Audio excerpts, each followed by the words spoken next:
Magandang hapon mga ka-happy hour. Narito ang mga balita para sa MBC TV Network News Update, 3 PM edition. Sako-sako ng basura, nahakot sa clean-up operation sa Sunog Apog Pumping Station. Yan ang MBC TV Network News, ni Boy Gonzales. Pinulunsad ng Department of Public Works and Highways ang obra ng kontrabaha sa estero de Sunog Apog sa Maynila bilang bahagi ng pinaigting na kampanya ng pamahalaan laban sa pagbaha sa Metro Manila. Pinangunahan ni na DPWH sa Undersecretary Nick Conte Katuwang ang lokal na pamahalaan ng Maynila ang aktibidad na naglalayong linisin, i-dredge at alisin ang mga bara sa mga daluyan ng tubig upang mapabuti ang agos at maiwasan ang pag-apaw ng estero tuwing may malakas na ulan. Ang paglulunsad ay alinsunod sa direktiba ni DPWH Secretary Vince Dizon na pabilisin ang implementasyon ng mga proyekto sa ilalim ng okran na kontrabaha upang mabawasan ang epekto ng pagbaha at maprotektahan ang mga komunidad sa mga flood-prone areas ng Metro Manila.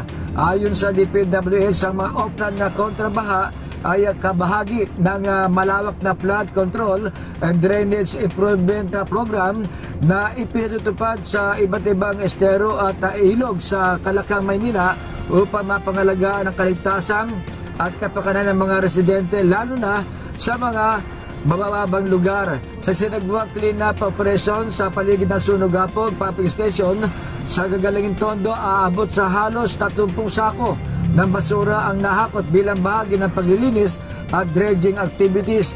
Kasabay nito nanawagan ng DPWH sa publiko na panatiling malinis ang mga estero at daluyan ng tubig sa pamagitan ng tamang pagtatapon ng basura upang maging epektibo ang mga proyekto sa ilalim ng OPLAN kontrabaha at maiwasan ang pagbaha sa komunidad. Para sa MBC TV Network News, ito si Boy Gonzales, una sa Pilipinas, una sa Pilipino.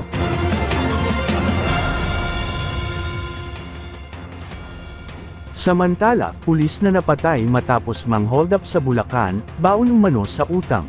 Yan ang MBC TV Network News, ni Edmiel Parosa. Napagalamang baon sa utang ang hepe ng Caloocan City Police Station Investigation and Detection Management Section kaya nagawang mang-hold up the convenience store sa bahagi ng Marilao, Bulacan. Yan ang sinabi ni NCRPO spokesperson, Police Major Hazel Asilo, kasunod ng pagkakapatay sa operasyon kay Police Captain Ronnie Sarto. Sabi ni Asilo sa Campo Crame, lugi sa kanyang food business si Sarto at maaring ito ang kanyang naging motibo.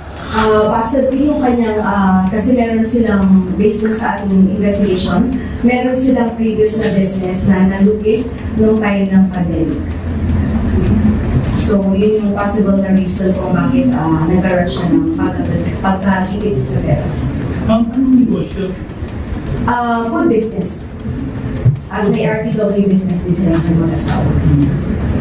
Napatid din kay Bulacan PNP Director Police Colonel Angel Garciliano na dati na palang nasangkot sa mga parehong robbery incident si Sarto na residente rin ng Lalawigan.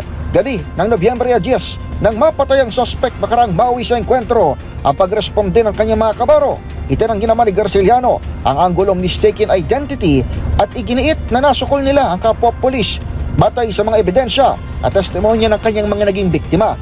Kabilang sa mga na-recover sa motorsiklo ni Sarto matapos ang barilan ay ang mga damit na nakitang suot niya sa backtracking, ninakaw na halaga ng pera at gamit na service firearm. Para sa MBC TV Network News, ito si Edmiel Parosa ng D0H, una sa Pilipinas, una sa Pilipino.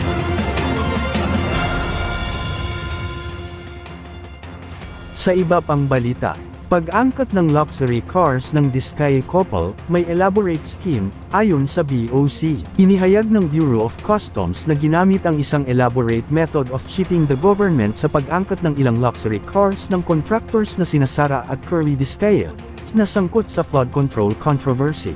Ayon kay BOC Commissioner Ariel Nepomuceno, ang mga sasakyan ay pumasok walang import entries at tamang certificates of payment, at ginamitan ng modus para mahirapang matunton, kabilang ang pagbili ng certificate sa ibang port at pagtamper ng X-ray images para bumaba ang valuation. Lumalabas na may kolaborasyon sa ilang opisyal sa Cebu, Davao, at Batangas. Sa 30 luxury vehicles, 17 ang binili mula sa regular dealers, ngunit hindi pinakawalan dahil sa posibleng ill-gotten wealth. Naglabas na ang DOC ng show cause orders laban sa higit 10 personnel, nagsasagawa ng internal investigation, at nagpatibay sa digitalization at transparency sa operasyon. At yan ang mga balita para sa MBC TV Network News Update, 3 PM edition. Abangan ang mga susunod na balitaan mamaya, para sa 4 PM edition.